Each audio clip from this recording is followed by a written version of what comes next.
ლიტერატორმა თამაზ კვეჭანტილაძემ ეროვნული არქივის აუდიო სტუდიაში საკუთარი წერილები და ესეები ჩაწერა.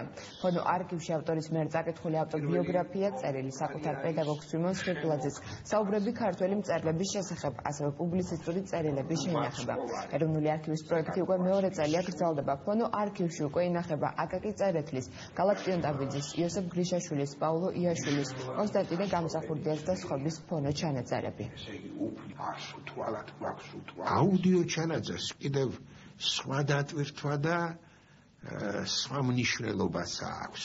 დიდი პატივი დამდო ჩემი აზრით ეროვნულმა არქივმა, როდესაც შემომთავაზა, რომ ჩემი ესეები, ჩემი პუბლიცისტიკა, ჩემი ლიტერატურულ კრიტიკული წერილები თვითონვე წამეკითხა და შთამომავლობისთვის ცოტა ხმამაღლა ნათქვამი კი არის, მაგრამ ფაქტობრივად ესეა, გადამეცა. ნამდვილად ერთ-ერთი ძვირფასი შენაძენი იქნება ეროვნული არქივის აუდიო კოლექციისთვის ეს ჩანაწერი, რომელიც დღეს იღებს სტარტს, ასე ვთქვათ, დღეს ვიწყებთ, იქნება პირველი დღე ამ ჩაწერის.